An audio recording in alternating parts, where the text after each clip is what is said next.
let's talk power jam offense. It's something we did really, really poorly this week, and it's something we can't be bad at. Good teams know how to play power jam. We're a good team. So, this is the Tears. This is the other guys. Okay? Power jam situation. Their jammer is going to the box. So, what do we do now? First and foremost, everyone has to be aware. So pivot.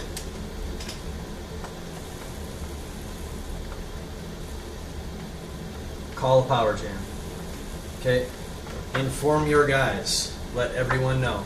I'm really tired of people not being aware that it's a power jam. Okay? Awareness is crucial. After that pivot, you're going to call a target. Okay? That's this guy. Okay, and this guy is the weakest skater on the track. He's your easiest target. Okay? Don't go for the super big guy that's going to be really hard to push out and that always escapes. Okay? Go for the easy one. He's probably going to be protected by his friends. So, we swarm this guy. And our jammer is going to be here trying to push through, probably against 3 of hopefully less blockers. So we get this guy out, and now you guys know the drill. Bridge back, okay? So 10, 10, 10, 20. But we're not going to do that. Okay, we're going to go a safe 8, 8, 8, and maybe like 16. So that we can play this the best way possible and make it absolutely clear to our ref crews that this is what's going on. Because that will be important down here. So, this guy comes back in. Taco, taco, taco, taco. Jesus Christ, Jesus fucking Christ, please say taco. Did not happen this last week. It was minimal. Communication is absolutely essential because these guys who are looking forward need to know to come back here. And now, our jammer's got a free pass. These guys are way out of play. The pack is here. Fucking fantastic. When these guys come back and get within the pack again, do the same thing. Okay? You can't do it when they're out here. If you get this guy out again, there's no pack. Okay? So you gotta wait for these guys to get in your engagement zone so you can get this guy out and do it all over again. If we do this right, which should not be that difficult, this guy is going to keep getting pushed out and getting pulled further and further around the track. So we're not only at a standstill for our jammer, we're actually going the wrong way around the track for them, making it even easier for them.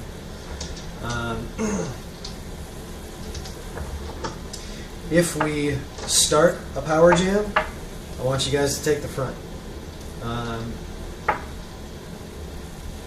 Okay.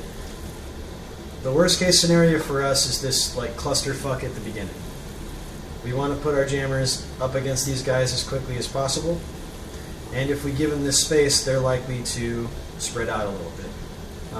If not, and they do this, that's totally okay. Whistle blows. Come back here, close that gap, and get this guy. Okay? Pivot, you should already have named who that's going to be.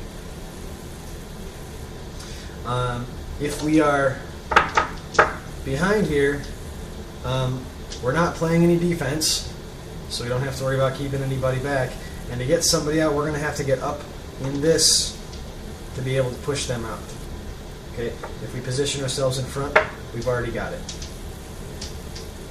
And these guys, if they're doing it right, are going to be way too busy trying to keep this guy back to be worried about us taking full advantage of their friend.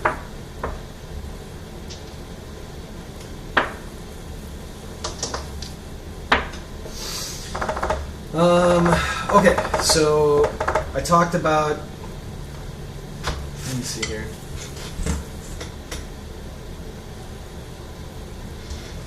Okay. So there's one more thing that keeps happening. That is just a sign of a team that doesn't know what they're supposed to be doing during a power jam. So again, power jam situation. What are you going to do? So pivot. You're going to call power jam. Then you're going to call the target. Okay. Get that guy out. Bring him back. Okay. Taco. But here's a big problem. Power jam gets called. We get a couple that aren't really sure whether or not it's a power jam because they're not really paying attention. Or even worse, we get this situation where the jammer's up here and he's fighting a couple of these guys, and like you've got a couple of really easy targets back here, and you're just watching. You know, maybe you got one guy back here trying to do the right thing, saying, "Hey, I got one, I got one, I got one," or even worse, he actually gets one, and you guys just sit there. Okay. Don't be worried about what's going on up here. If you want to be a spectator, you can go sit in the stands.